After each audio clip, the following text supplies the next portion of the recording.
안녕하십니까. 의학박사 가정의학과 전문의 명승권입니다.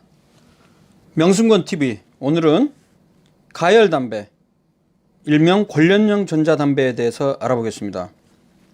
관련형 전자담배는 2017년 6월에 출시가 됐습니다.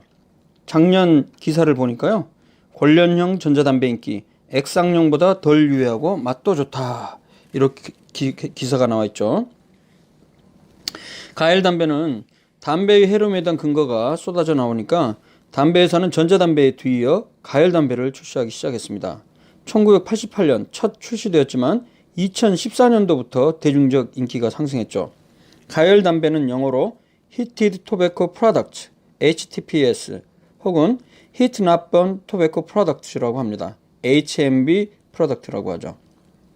이거는 이제 일반 담배가 600도 미만에서 태우는 것에 비해서 낮은 온도인 350도에서 전기난로 담배를 가열해 니코틴이 담긴 에어로졸을 마실 수 있도록 고안된 전자담배입니다.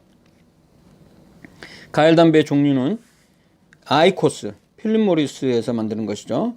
그리고 재팬 토바코 인터내셔널에서 플룸테크, 브리티시 아메리칸 토바코에서 글로, 그리고 팍스랩에서 팩스, 이런 것들이 있고요. 2017년 9월 현재 40개국에서 판매 중에 있습니다. 전자담배와 가열담배는 사실 차이가 좀 있습니다. 전자담배 이시가렛은 니코틴을 포함하든 포함하지 않든 액체를 가열시킵니다. 일리퀴드라고 하죠. 액체를 가열시켜서 대부분 담배를 포함하지는 않는 반면에 가열담배는 담배 자체를 가열시켜서 니코틴을 생성하게 되어 있습니다. 그래서 전자담배와 가열담배는 구분해서 이름을 부르고 있습니다. 그렇기 때문에 관련형 전자담배라는 명칭보다는 가열담배가 보다 정확한 명칭이 되겠습니다. 지금 보시는 바와 같이 필립 모리스에서 만든 아이코스 가열담배입니다. 맨 위에 전체 가열담배 전체 모습이 있고요. 중간에 보면 배터리 있고 전기장치가 있고 가열 블레이드가 있고요. 담배가 있습니다. 그래서 이 담배를 블레이드에 끼워 놓고 나서 이제 가열이 되게 되면 이 수증기를 흡입하게 되겠죠. 가열담배는 정말 안전한가?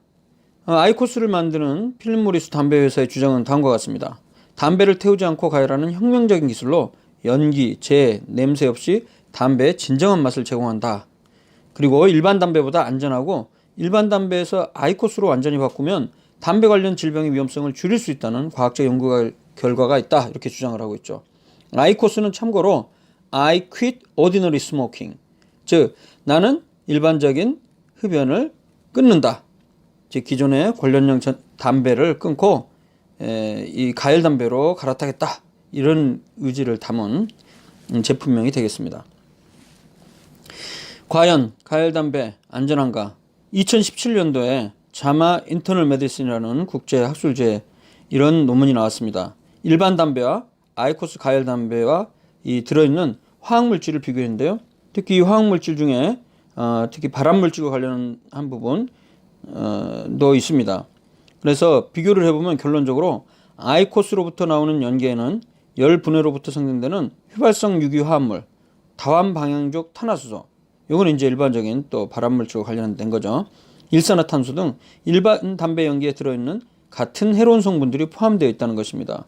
지금 왼쪽에 보면 그 화학물질 중에 포르말데하이드, 이것도 발암물질인데 일반 담배와 비교했을 때 그 양이 74% 정도까지 나와서 그렇게 적긴 합니다만 일반 담배 못지않게 그 발암물질의 양이 들어 있습니다.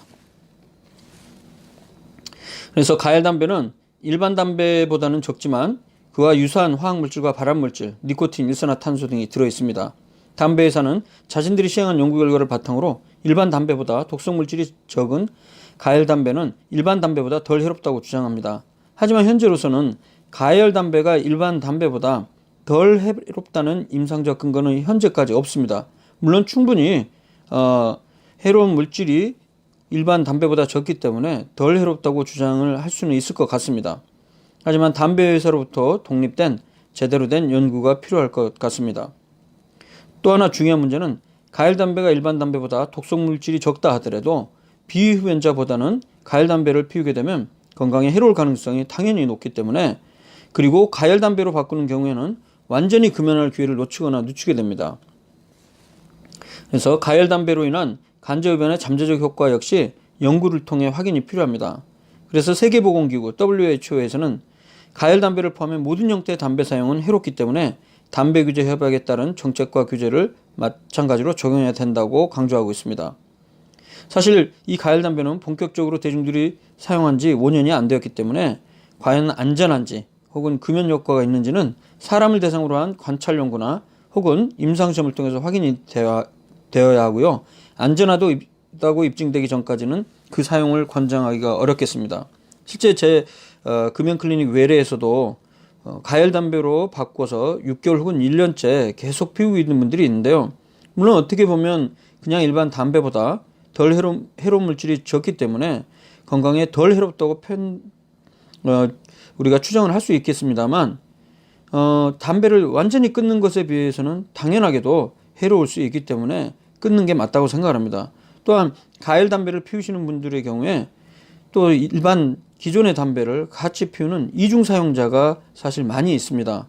그래서 결과적으로는 이런 가열 담배나 덜 해로운 담배 개념이 없었다면 금연을 시도하거나, 특히 금연을 시도해서 완전한 금연에 성공할 수 있었음에도 불구하고 그런 시기들을 오히려 지연하거나 늦출 수 있는 그런 결과를 일으킬 수 있기 때문에 저는 가열 담배보다는 현재 담배를 끊는데 완전히 입증된 약물을 복용해서 3개월 동안 복용해서 완전한 금연에 성공할 수 있도록 하는 것이 더 좋다고 생각합니다.